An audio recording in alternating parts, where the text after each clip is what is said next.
Hi mega fans ఎలా ఉన్నారు? చరణ్ గారు ఫ్యాన్స్ ఎలా ఉన్నారు? వెల్, నన్ను పిలిచినందుకు చాలా చాలా హ్యాపీగా ఉంది. ఎందుకంటే ఇదేదో సెలబ్రేషన్లా లేదు, బర్త్డే సెలబ్రేషన్లా లేదు, పండగలా ఉంది. మీకు అలా అనిపిస్తుందా? మధ్యలో పాటకి లెగిసి డ్యాన్స్ చేయాలనిపించింది మీతో, కానీ ఛాన్స్ దొరకలేదు. బట్ నేను ఇక్కడ స్వామినాయుడు గారికి, శివాకి, అందరికీ చాలా థ్యాంక్స్ చెప్పాలనుకుంటున్నాను. ఇలాంటి బర్త్డే పార్టీ నేను ఎప్పుడు చూడలేదు. ఇలాంటి బర్త్డే పార్టీకి ఇన్వైట్ చేసినందుకు చాలా చాలా చాలా థ్యాంక్స్ చెప్తున్నాను. అండ్ ఇంతకుముందు శ్రీరాజ్ గారు చెప్పారు, చాలామంది మనుషుల్ని చూస్తాం మనం. కొంతమంది మనుషులు వాళ్ళు బాగుంటాయి చాలా అనుకుంటారు. కొంతమంది మనుషులు వాళ్ళ ఫ్యామిలీస్ బాగుంటే చాలా అనుకుంటారు. కానీ ఈరోజు నేను చాలా గర్వంగా చెప్తున్నాను, రామ్ చరణ్ గారు అందరూ బాగుండాలి, అందులో ఆయన ఉండాలి అనుకునే పర్సన్.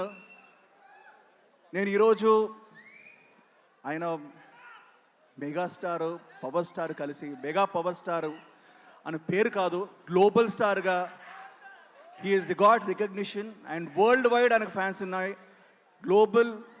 గ్లోబల్ స్టార్గా గ్లోబ్ మొత్తం ఆయనకు ఫ్యాన్స్ ఉన్నారు. ఆయన సినిమాల గురించి చెప్పుకుంటూ పోతే చాలా ఉంది, బట్ ఆయన మంచితనం గురించి చెప్పాలి. అండ్ అదే మంచి మనసుతో ఆయనకు ప్రొడక్షన్ హౌస్ స్టార్ట్ చేశారు. యంగ్ యాక్టర్స్ని ఎంకరేజ్ చేయాలి, యంగ్ హీరోస్ని ఎంకరేజ్ చేయాలని చెప్పేసి డిసైడ్ అయ్యి ఈరోజు నాకు తెలుసు మైత్రి నవీన్ గారు, రవి గారు, దిల్ రాజు గారు వచ్చారు. ప్రొడ్యూసర్స్ హీరో కోసం వచ్చారు, కానీ ఫస్ట్ టైం ఒక యాక్టర్ నా ప్రొడ్యూసర్ కోసం వచ్చాను. నా ప్రొడ్యూసర్ రామ్ చరణ్ తేజ్ గారికి very very very very very happy birthday. చాలా గర్వంగా ఉంది. ఒక మంచి కాన్సెప్ట్ని ఆయన ప్రోత్సహించి యంగ్స్టర్స్ని ప్రోత్సహించారు. సో ఆయన మంచి మనసు ఏంటో తెలుసు. అలాగే చాలా సినిమాల గురించి మాట్లాడుకుంటాం. మగధీర చాలా బాగుందంటాం, Magadheera is a classic, RRR is a classic. ఈ సినిమాలు అన్నీ కాకుండా నాకు మాత్రం ఒక సినిమా చాలా హార్ట్కి టచ్ అయిన సినిమా ఉంది.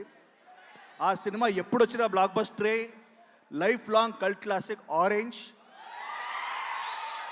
మీకు కూడా అంతేగా, ఇప్పటికీ ఫ్రెష్గా ఉండే cinema. So I want to thank all of you for inviting me. And Ram Charan గారికి once more very very happy birthday.